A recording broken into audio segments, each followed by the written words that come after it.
Hey everyone, this is Tim from Food Truck Insight. I'm with Ricci Minella of Brick and Mortar. Today, he's located in the Pittsburgh suburbs. He's a veteran of food trucks and restaurants, and he has a pretty cool story. So we're going to focus on that and talk about how he got to where he is with his, I don't know, how many seats is your restaurant, Ricci? With the deck open, we approach about 100. Yeah. So about 100 seats, and you started with just a push cart, right? Yeah. So Yeah. tell me about that evolution. That's kind of every food trucker's dream, I think. Maybe not everyone, but a lot of people, they want to get in low cost and build into what you've built. So talk to me about how that happened. Yeah. I feel like that was definitely the way I looked at it. I didn't want a restaurant. I'm sorry. I didn't even want a truck or a cart. Like that was not on my radar. I wanted to jump right into opening a restaurant. But obviously, the financial burdens of doing that and risk is way higher than starting at the ground floor. I'll basically take it back to when I was a kid growing up. That was one of the things that definitely was on my radar early. I remember going, I don't know if you had the Italian ovens where you grew up in New York. Yeah, I know the place. Yeah. Yeah. Okay. So maybe just something that sounds really familiar. I'm having trouble placing details, but I think I know something about it. Tell me about it. Yeah. So they were, I guess, huge in the 90s, and they were growing and expanding. But we had one literally right down the road from us that my family and I went to often, several times a month. And I just kind of loved the charm of the restaurant industry. And it had a plexiglass window where you could see into the kitchen. So it was one of the first kind of open kitchen things that I had seen. And it really ties the whole story together, because when you sit in a restaurant and food just magically shows up, you have no idea where it's coming from. You could see the guys cooking. And I think honestly that had an impact on me early. Totally. I can relate. There's a shopping mall near where I grew up. It had a Sbarro Italian eatery. They were a little different in the early 80s. And my mom, when it was raining, would take me there in the stroller to like walk. And there'd be a guy flipping pizza dough like in front of the Sbarro. There's an open window. And I have like one of my earliest memories is sitting in a stroller like before I could walk, just watching this man toss pizza dough. And, like, Crazy. I knew from a really early age I wanted to have a restaurant someday, and it sounds like you did too. So that's very cool. But yeah, continue on with this story. So you knew you wanted to get into it, and I did. I mean, growing up, I went through several different things that I thought I wanted to do. The next thing that I remember that kind of struck me was it was like an 8th grade civics class, where we had a chapter on entrepreneurship. Not knowing what the word was and learning, this one chapter of the book just kind of struck me. I was like, this sounds really cool. Like, I don't have to go work for somebody else. I can create my own job and, be creative with it. And I feel like I always had a little bit, march to my own drum beat early on. And those type of things, the creativity and freedom, stuff like that were important to me. So I remember learning what that was. Then went to college, majored in entrepreneurship there in the School of Business at Duquesne. And during that time, my senior year, say something else that I think drew me towards food. 2 things, well, multiple things, but these are my grandmothers here. So awesome. I chose this background. You said pick a cool background. Absolutely. Tells a story.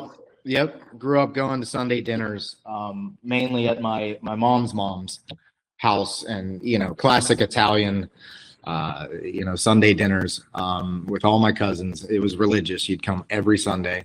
Then my other grandmother, that's my dad's mom underneath, she had a restaurant in Bridgeville called the Ritz. It was there for probably close to 50 years. And it was known, it was known for their fish sandwiches. Just good family restaurant. My grandfather tended the bar. Nothing fancy, but became locally famous for their fish.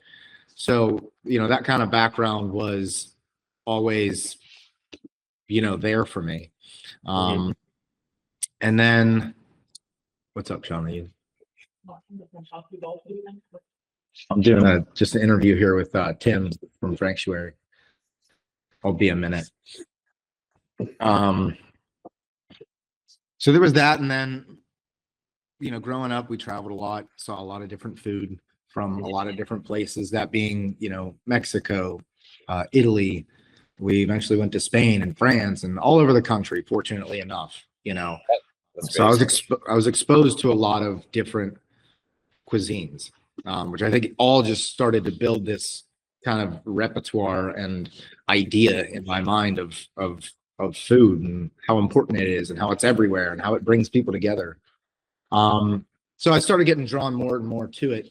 My first job was in high school, my senior year. I worked in a little pizza shop and we did hoagies and pizza. But one other thing that around that time, I was wrestling in high school, and eating food and making weight, was a tough balance for me because I love to eat, and we had to cut weight for wrestling. Gotcha. You need to lose weight. Yeah, I love to eat too. So it was tough. But I started watching the Food Network when I couldn't eat, when I was trying to not eat. It would almost like satisfy me a little bit.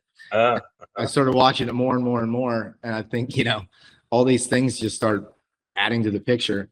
Like eating with your eyes, almost, right? Yeah, right. Went to college, like I said, went to the School of Business. Had a job at the Hofbrauhaus House.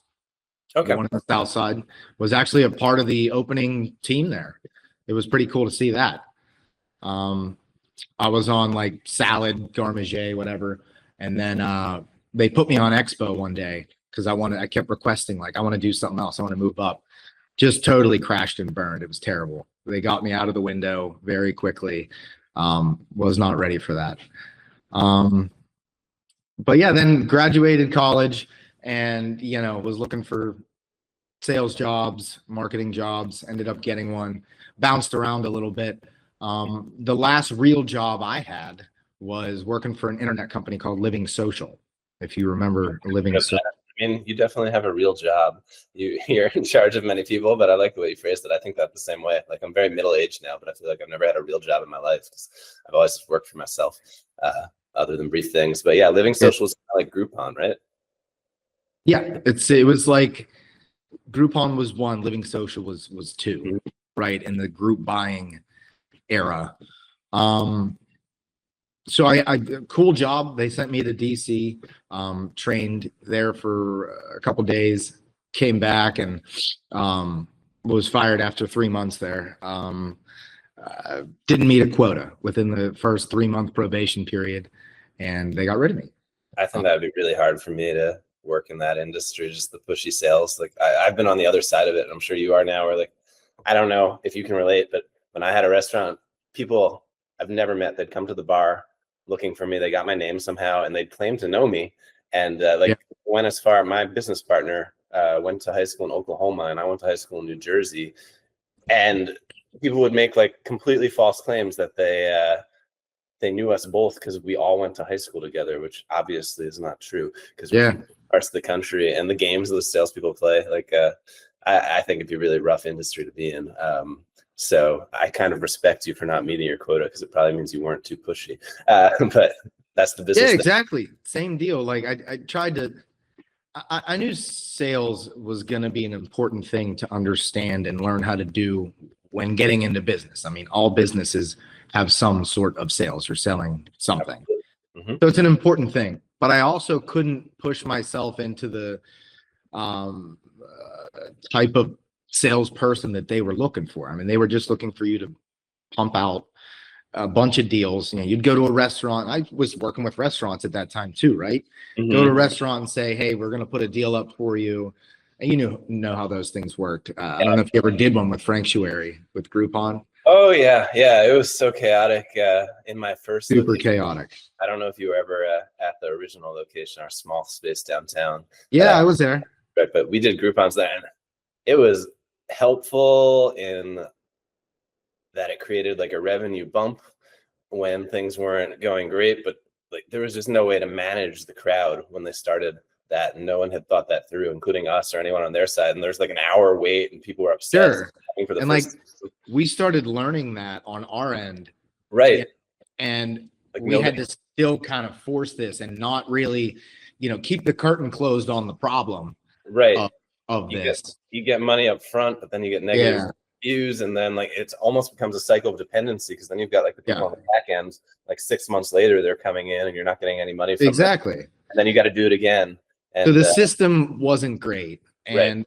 I kind of knew that getting into it, but tried to be honest with people and work out good deals and whatever. Didn't hit my quota. I think I got fired on a Monday, and by that Friday I had signed up for culinary school. I got fired on that Monday. I went to my dad and I said, look, Dad, I've kind of had this idea for a long time. I've talked to him about it. Said, I want to start looking for restaurant spaces.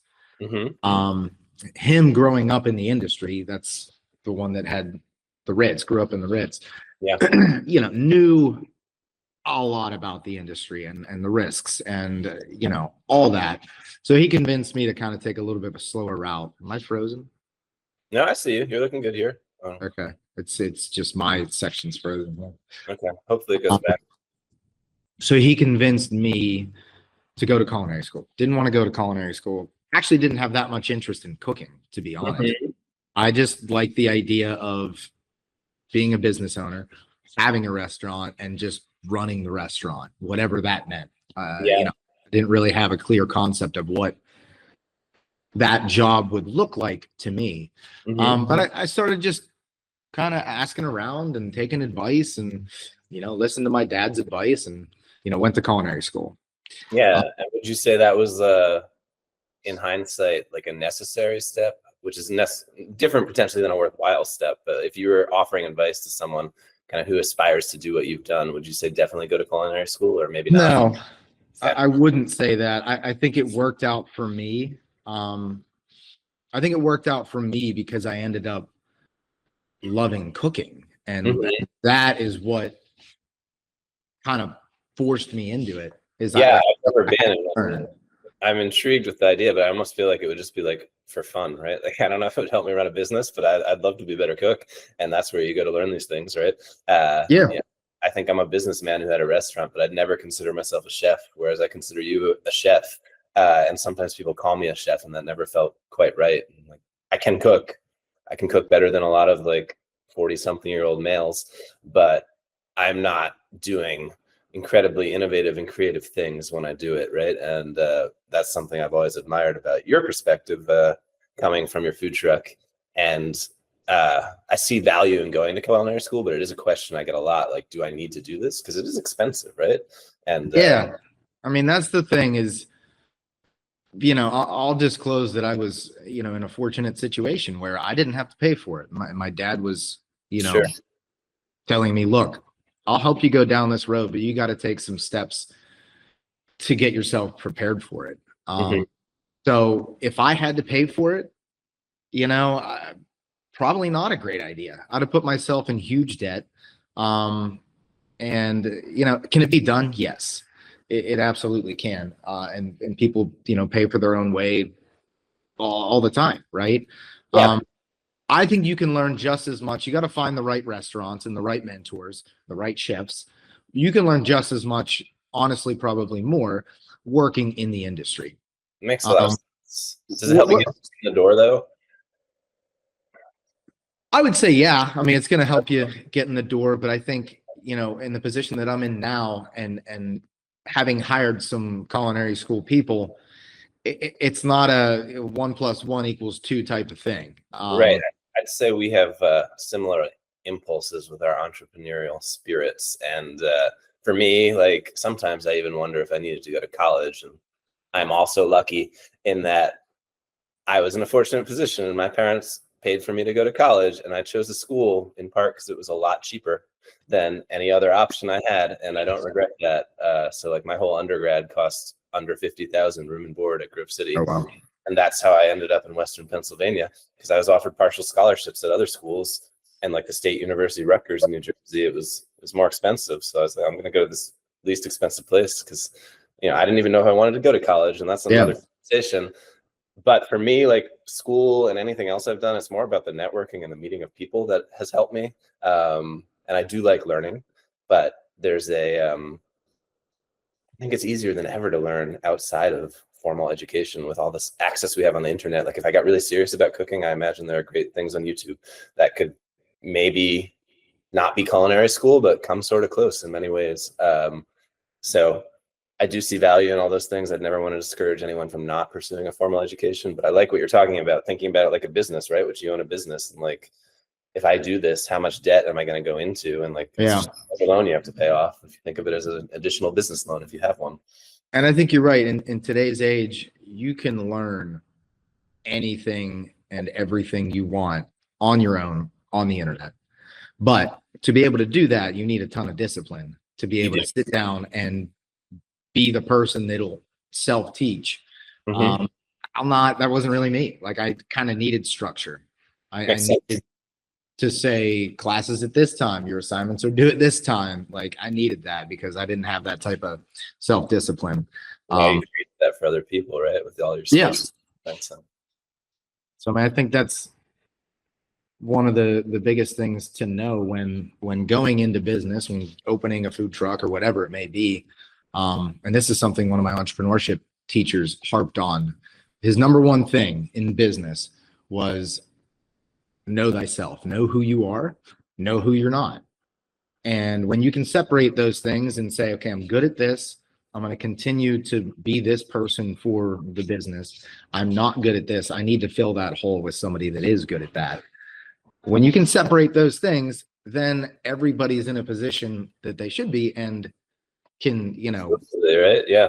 Push forward. Surrounding yourself with the right team. And something I've always struggled with that you may relate to when I had a restaurant specifically is I understand these things in theory, but sometimes I just had to take anyone who was willing to work because I couldn't find people. And sometimes you can't fire people because then I'm just going to have to do the job of 3 people, even though I kind of want to fire them without getting into any specifics. And that's probably something relatable in other industries, but I think it might be unique somewhat to our industry, in part because it's a great gateway, right? You get people from all walks of life. You get people who are like studying a PhD in something obscure and waiting tables while they do that, to people who literally can't find a job anywhere else because society won't give them a chance. And I know I've personally benefited just having my eyes open to like all these different ways people live because of my time in the service industry. I know, I grew up in one place, as most people do. Maybe you move around a little bit, maybe you travel, but you still kind of have your circle and your social circle. And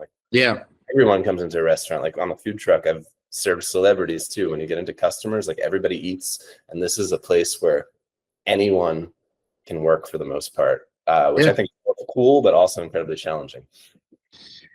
I mean, I totally agree with that because I've just seen that, like I was saying, you want to find these people to fill these important positions of things that you're not good at. And you think I can do that in 6 months to a year. It probably took a good, 6 or 7 years to get the positions in place to be able to do what we're doing now. Right. So when did the Berg Bites cart open? Let's talk about like a timeline a little bit. So that was 2011. I think it was the summer of 2011. Okay. I knew a guy that was the hot dog vendor at, I don't know if you remember Joe's Doghouse at Carnegie Mellon. Yeah, I do remember Joe's Doghouse. Yeah. He was on the corner there by the business school. My little brother went to school there. That's how I met him. Anyway, he had a permit to Walnut Street, Shadyside. Yep, that's where I remember him specifically. So he had told me, look, I can rent my cart to you. I can, this is a good way to get your foot in the door. There's guaranteed business. It's a forgiving crowd. They're a drinking crowd. It doesn't take much to please these people. What do you want to do? And I thought about it and I said, I really don't want to rent his equipment. If I'm going to do this, I'm going to get my own. So I started looking around.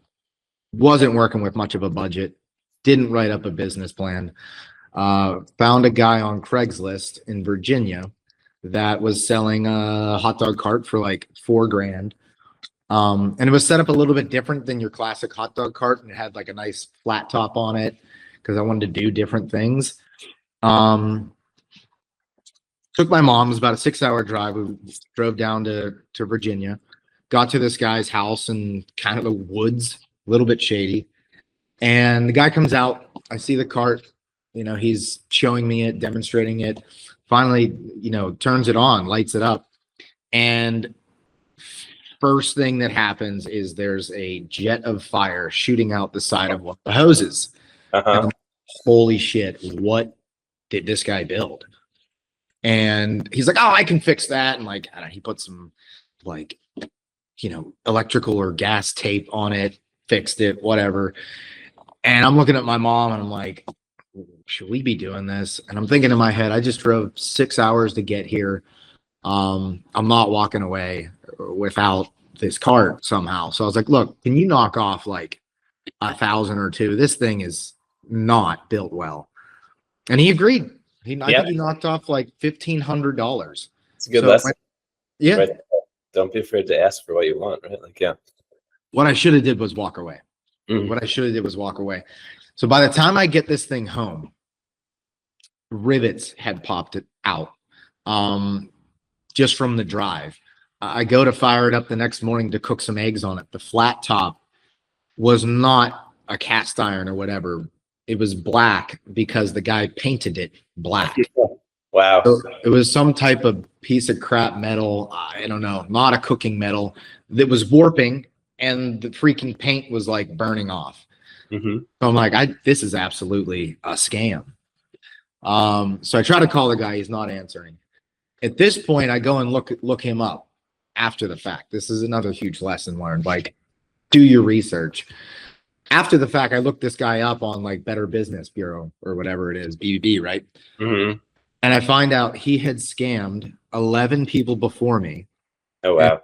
He had asked for upfront money. I think he wanted like $1,000 or $2,000 upfront to buy the cart. And I was like, no, I'm going to come down and look at it before I give you any money.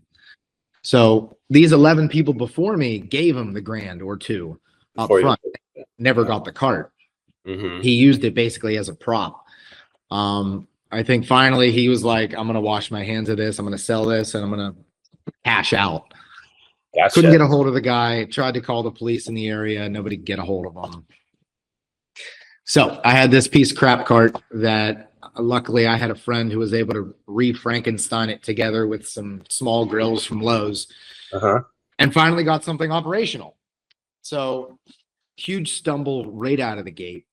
And I think truck, the engine failed 6 months in, so I can relate a little bit to this. Sure. Yeah. And I think that first year, the first 6 months, the first big stumbles would make it starts making you question, am I doing the right thing here? Is this crazy? I don't know what I'm doing. Clearly, should I continue down this path? Yeah, it's that balance of like understanding that you don't know what you're doing, but knowing that you need to be doing it to learn, right? Versus like, should I cut my losses because I'm never going to figure this out? And I've seen both. And I think one of the mistakes I see a lot of new restaurant or food truck operators make is that they just don't give themselves a long enough runway to succeed.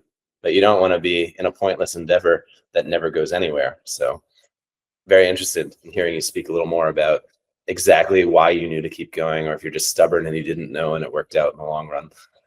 Right. No, I think it's definitely a multitude of things. Stubbornness, definitely. I think I was just young and really didn't think about too much of the future. Really, I was just kind of. I relate to that too. Yeah. And fortunately, you talk about a runway. I think you're right. I think that's one of the biggest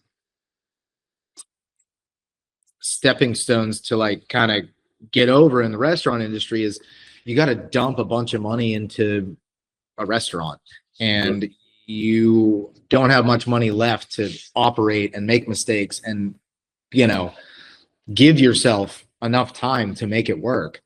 But the way I started, I was $4,000 in. I was living at my parents' house. I was cooking out of my parents' house. I had no rent. My bills were non-existent, basically. Mhm. It was food cost, and then for the first several months, my mom was my right hand. I was more her right hand. She was kind of leading the way on cooking and whatnot. So yes, I was cooking out of my parents' house.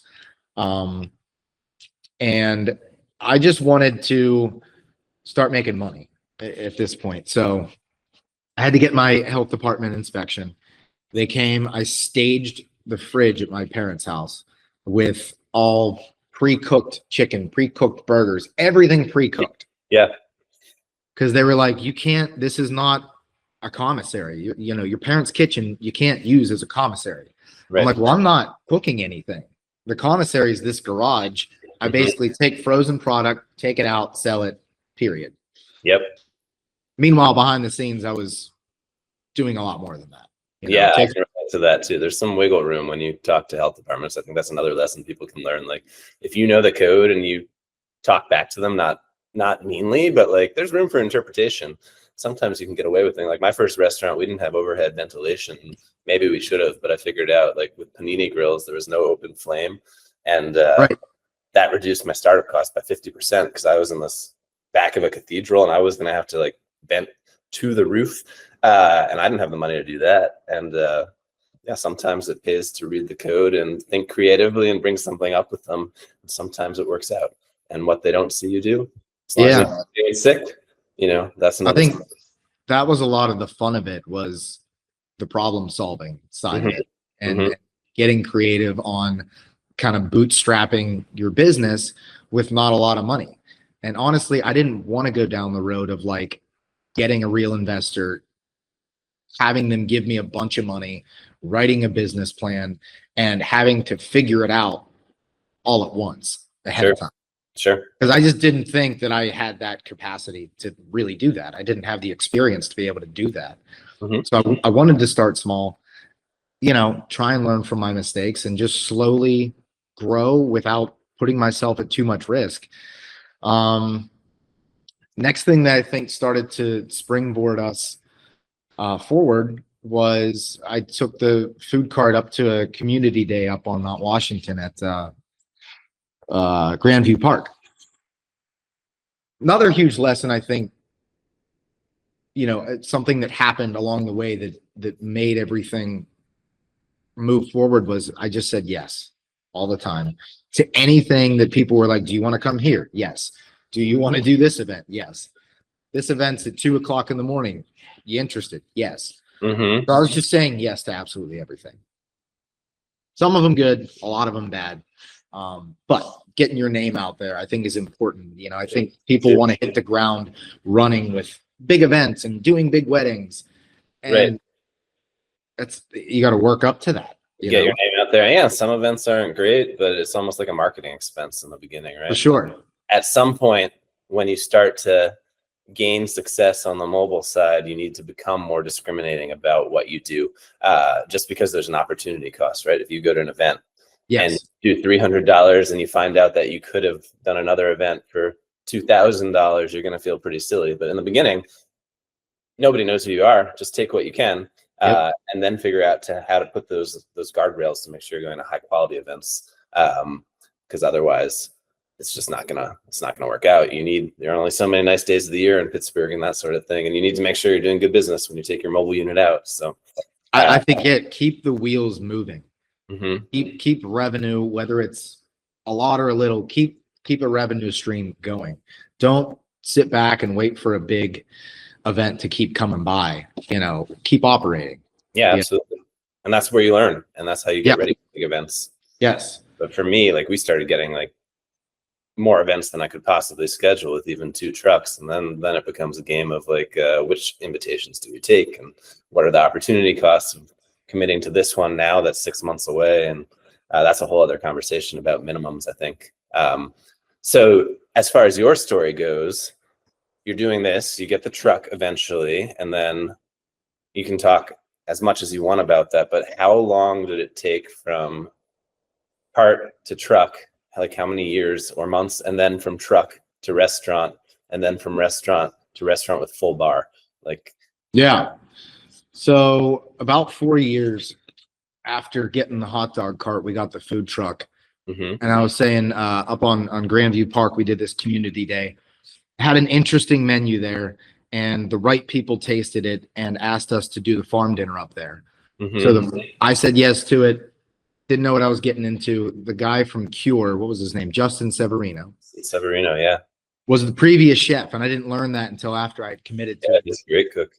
Right? Yeah, And I'm like, I got to follow this guy up with $100 a person meal.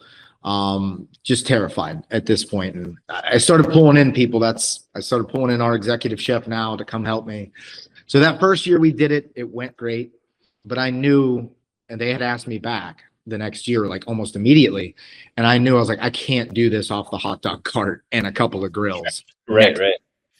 Like this job alone was going to hit me with about $10,000. You know, it was $100 a person, 100 people. And I was like, I think it's time to like invest in some better equipment and move this thing forward and actually, get a food truck. Yeah, So that kind of propelled me to really push to do that. gotcha. I'd saved up about half of what I needed to get the truck. My dad helped me with the other half. Truck I bought was out of New Jersey. It was called Vending Trucks. You got your truck there, right? Got my truck there, yeah. I got my advice from you and Very others. similar story too, where I paid for half my first truck, and then I got a no interest loan I talked Vending Trucks into for 2 years of payments, and then to have a little more, I borrowed $10,000 from a friend, just kind of piecing it together. And my personality kind of likes that, flying by the seat of my pants and creatively solve problems, which isn't for everyone. And eventually I had to make real business plans, but like I miss those days when it was just like easy and fun, and I wasn't really worried about consequences because maybe I didn't know any better because I was young and naive. But I'm glad I had that. Exact same way, and I do miss those days too. I mean, the margins that we would make back in the food cart days or even early food truck days compared to now are just night and day.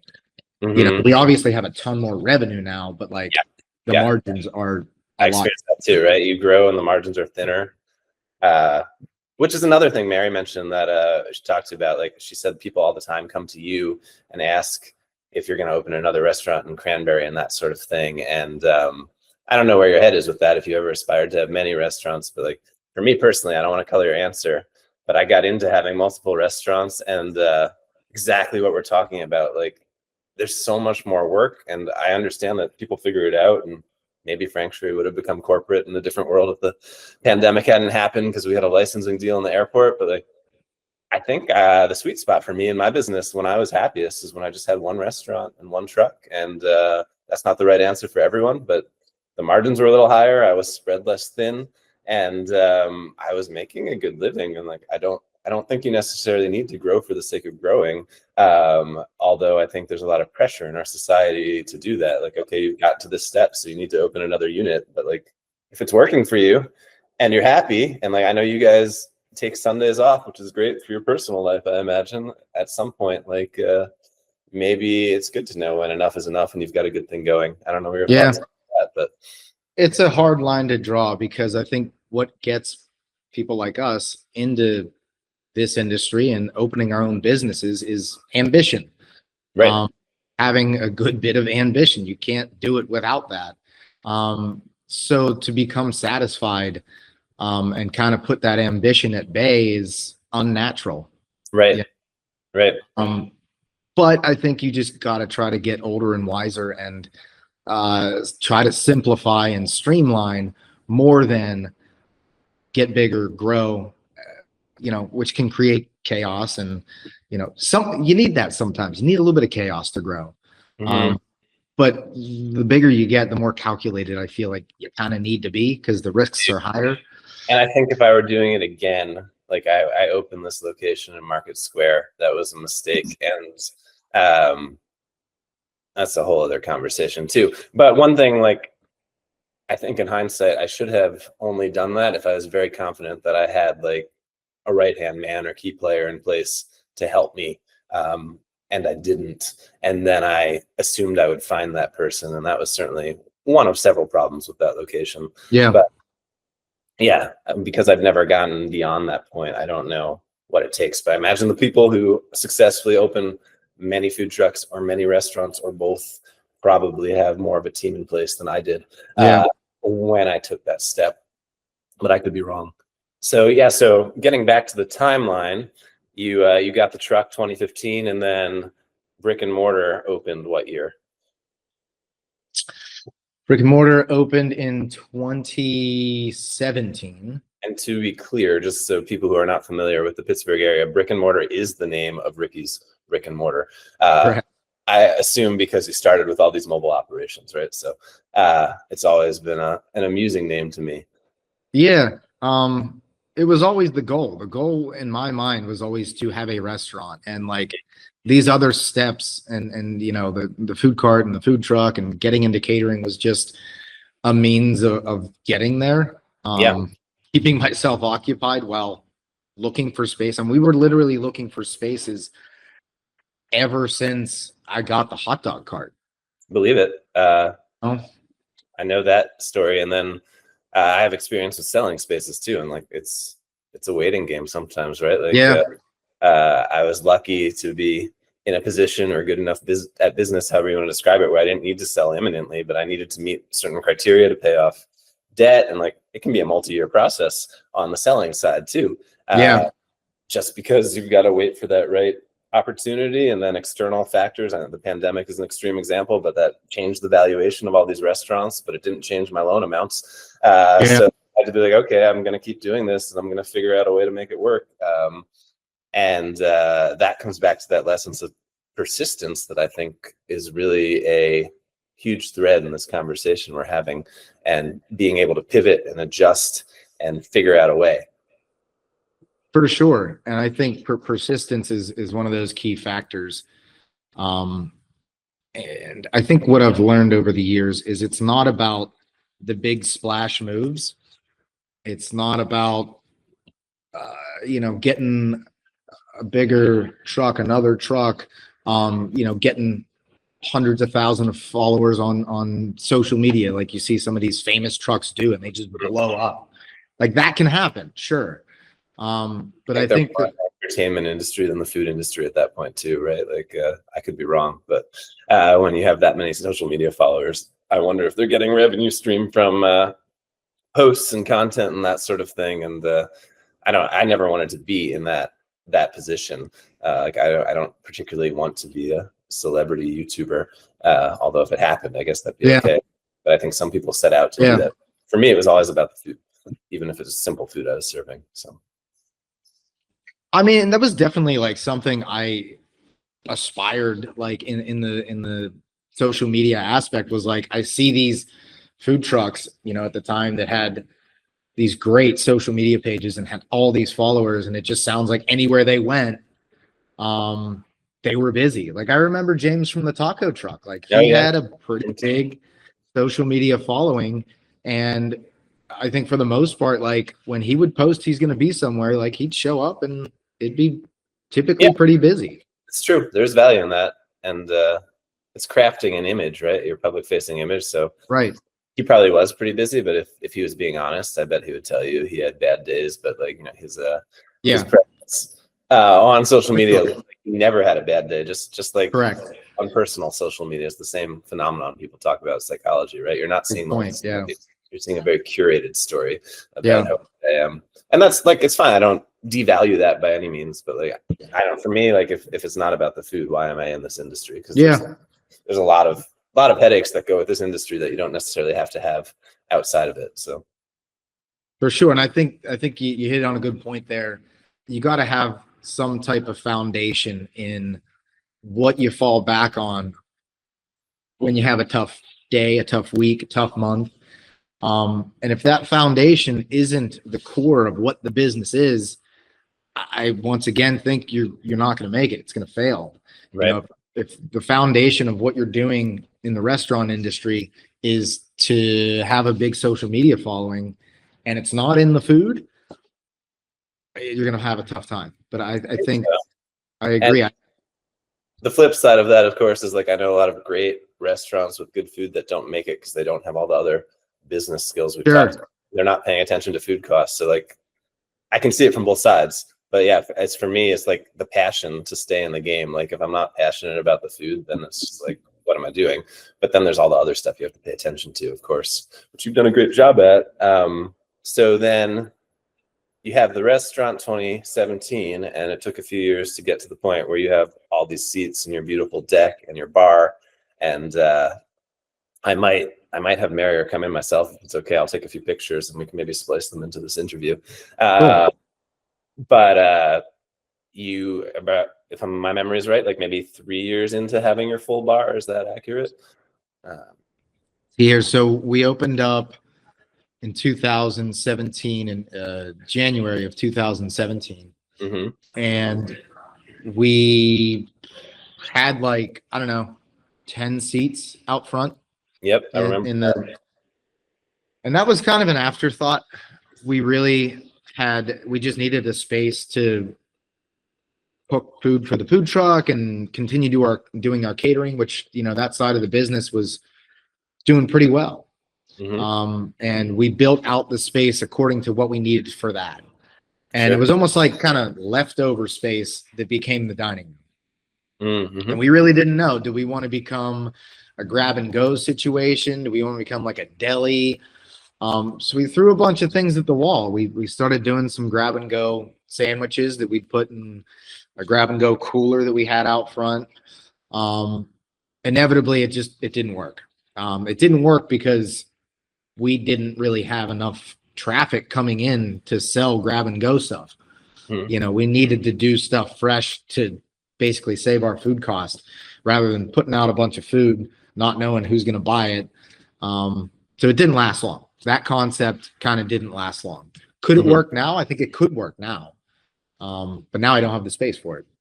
Right. So it was a lot of pivoting, right? I mean, it was doing what we knew how to do. Number one, that was still food trucking, still catering, and navigating this new restaurant space in a low risk situation.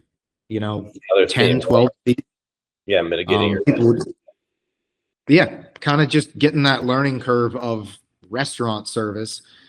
No servers, no bar, come up to the counter. It was basically a glorified food truck, indoors is the way I kind of looked at it. Bigger menu.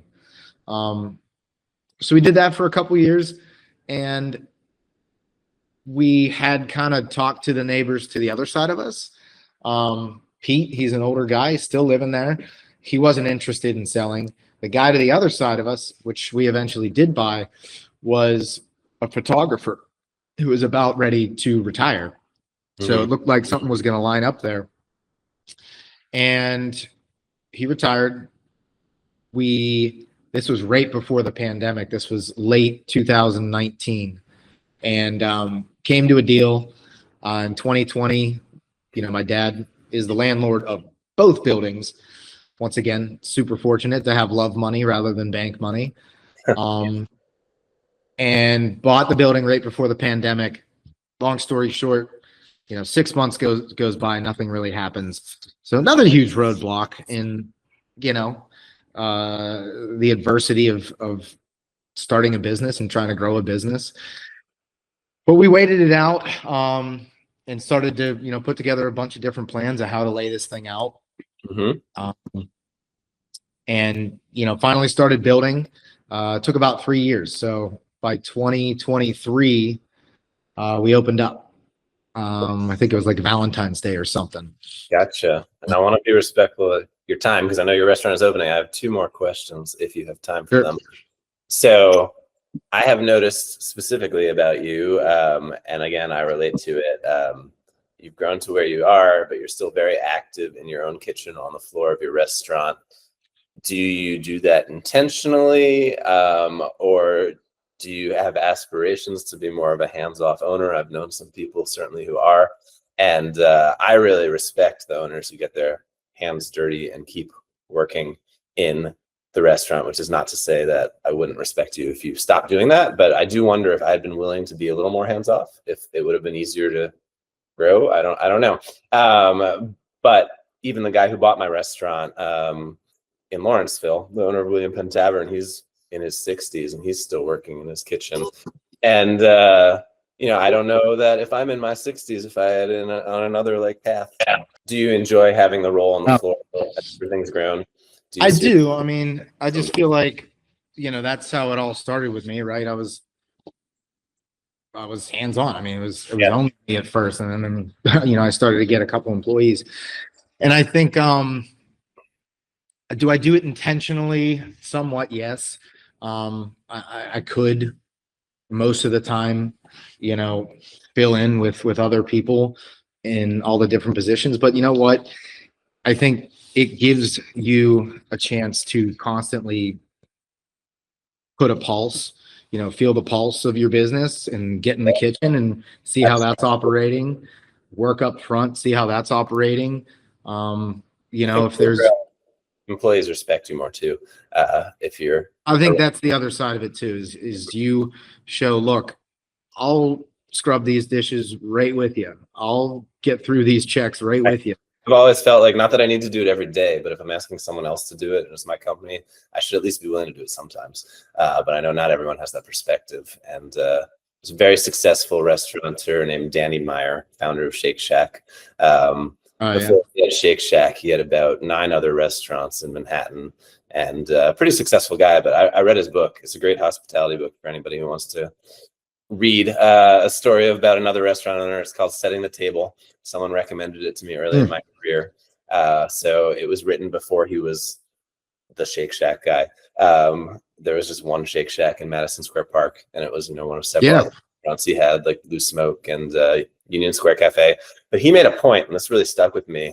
And Manhattan is a unique animal that maybe made it possible. But when he had like 10 different restaurants, they're all different concepts. He wasn't just growing one, and he would visit every single one every day.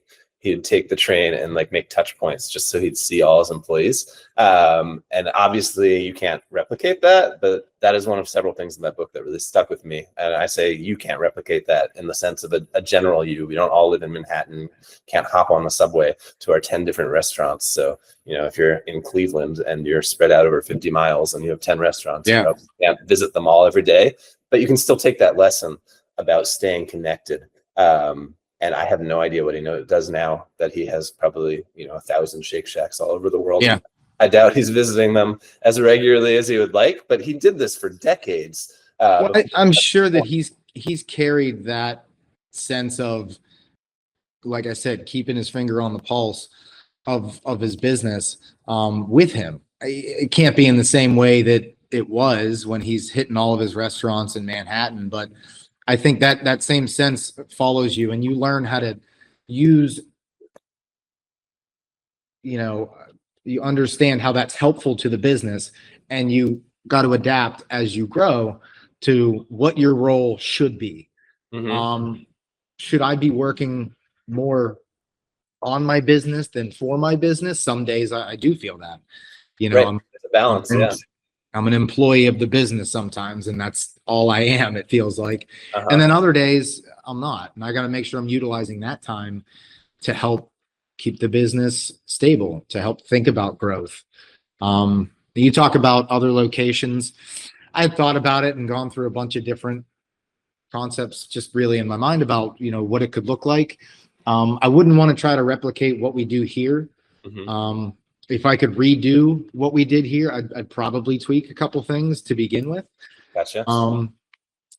The only future things, I have 2 ideas in mind that I think could, you know, eventually give us bigger growth than just opening up more and more restaurants. You know, one would be getting products that we make, jarred, canned, bagged, and selling them in store first. Once again, start small. I literally just bought a basically a display case that I'm going to put together. It was $200 on Amazon. Start putting some of our merchandise on it. You know, start trying to bag up our chips and other things, and just once again doing a little bit of a grassroots start to build up a business. And the idea that, hey, you can start buying our products at the restaurant, and then eventually maybe other places locally. So I think that's a direction of growth that has a higher ceiling than just opening up restaurants. And the other thing that I think is a little bit more of a stretch, but I think has some potential, is to kind of merge the ideas of the food truck and the restaurant into a location, into like a drive-through location. That's interesting. I look at Dunkin' Donuts and those kind of little mini drive-through spots they have. Yeah. There's no dine-in. Yeah. There's limited employees. There's a limited menu. It's very location driven. Right. Drive-through is such a part of American culture. Like I might be mistaken, but I believe that when Chipotle started, they refused to have drive-throughs, and they have drive-throughs now because it's just a major way to bring in revenue, right? So that's very interesting. My last question for you, now that you have the restaurant that you were envisioning all the way back in 2011 and even earlier when you were just a kid, do you see value in keeping the food truck? Obviously, you still have it. Do you ever think about getting rid of it and just focusing on the restaurant, or do you have good feelings about it? And why do you still have it if you do? Because this is primarily a mobile food truck audience that we're talking to. Okay. No, I don't see any reason to ever get rid of it. We've been fortunate that it's run pretty well for its lifetime so far. When the day comes that like something's catastrophically wrong with the truck, I'll have to maybe reevaluate. Yeah. But that business took a while to build up, and we don't need to operate it every day to make this whole thing work. We can be a lot more picky choosy about what we do. Right. And the margins on what we do with the truck, on the good events are great. Exactly. We're doing a big wedding. So much my restaurant margin. Yeah. So I think it's the biggest no-brainer to keep that thing active. I always thought there was a ton of synergy, but I didn't want to lead with my own feelings when I asked that question. But it sounds like you feel the same way. Like it's a moving billboard for your business too, right? Like it's a way to keep people like it's not very often that you get paid for advertising. And I always felt like on my food truck's worst day, I was at least bringing in some money and getting my brand out there. And I know I touched on before we started the formal interview, just like the product management. It's really helpful to have an extra source to get inventory out and manage shelf life. Yep. If you're slow on the truck, you bring it back, you sell it in the restaurant. And I know you do a lot of scratch cooking too. And I imagine it's easier when you have your restaurant kitchen to be able to offer that kind of stuff on the truck, as opposed to when you're working out of your parents' kitchen. Yeah. Just getting started. So the real benefits, right? Yeah. Yeah, no, I think that especially early on and not being able to gauge how much food we were going to sell here at the restaurant, it really helped to, some days if we had prepped too much food and we really needed to move some food, I would just be like, hey, we're going to go set up somewhere locally and just try to, get the food truck out there and move some product. Yeah. And, sometimes it worked, sometimes it didn't, but it gave you that option. And Absolutely. I think you're right. They kind of both feed each other. The restaurant feeds business to the food truck. The food truck feeds business to the restaurant. Mm-hmm. So yeah, in my career, that was the sweet spot, just having one food truck. And anytime I tried to do more or less, things weren't as good. So I think that's good advice for food truckers, down the road, is you can do it both ways. You can have a restaurant and then migrate into the food truck and have those feed each other. I think more often than not, due to the financials of opening a restaurant, you're going to start with the food truck. 100%. Yeah. I had an incredibly strange first location. Yeah. If anyone knows my story, it's because it was the only place I could afford, and the rent was $500 a month, but it was before food trucks were mainstream. And it was the chance I had in front of me, which has been a theme you've been talking about. So I took it because I wanted to do it. Like I knew it wasn't a great location, and we figured it out. But if I were 20 years younger and in my early 20s now, starting a restaurant like I did back then, I think I would almost certainly have a food truck first, because there was a little bit of education in Pittsburgh with my own food truck experience where people had to like realize, oh, this is something we want to do. And like, I remember when there were 4 trucks in the city, and we were probably the oldest of at least the ones that went mobily. And like, there were fewer events to be had because people were skeptical of the business model than there were when there were like 100 trucks 15 years later, and I still had mine, which is really interesting. I used to think maybe it was just a fad, but I think the mobile food industry is probably here to stay. I always liked it too, just because it's like a market research tool. Like how I opened in Lawrenceville was in large part because we were already taking our truck there, and we knew we always crushed it when we went to Lawrenceville. Yeah. So we should probably look at this neighborhood. So yeah, well, that's an interesting point there, is to take the restaurant to different areas where you're thinking about maybe opening a restaurant and see how that food is, you know, received in that area without actually putting, you know, a location in. It can be a true description. Yeah, for sure. So cool. But I really appreciate your time. It's been a fun conversation. I've done like 4 of these now, and it makes me realize I still have a passion for the industry when I start talking to people who know what they're talking about, hearing their stories. So I appreciate you making time for me today. But yeah, let us know who you are and where you are and anything else you want to say. And then we'll I mean, any chance I get to kind of tell my story, it does kind of make me reminisce, and it kind of, to a point, reinvigorates me a little bit to remember this is how it all went down, and this is where I'm sitting now. And like, that's cool. So I appreciate the opportunity to, you know, kind of stroll down memory lane as well and get to know a little bit more of your story. I know our paths have been intertwined for years, but haven't really sat down this long to talk about the business, you know, ever. But yeah, so we're in Heidelberg, which is in the South Hills of Pittsburgh. It's kind of right in between Carnegie and Bridgeville. The address here is 1709 East Railroad Street. Like we had said earlier, we have close to 100 seats. We have an outdoor patio. We have an upstairs banquet room. We have a full bar. Pretty large menu. You know, it's Italian, American, all sorts of things, kind of something for everybody. Always running fun specials, you know, we don't really change our menu too much, but we're always running seasonal specials and changing things up there. We like to keep it fun. But yeah, appreciate your time as well there, Tim.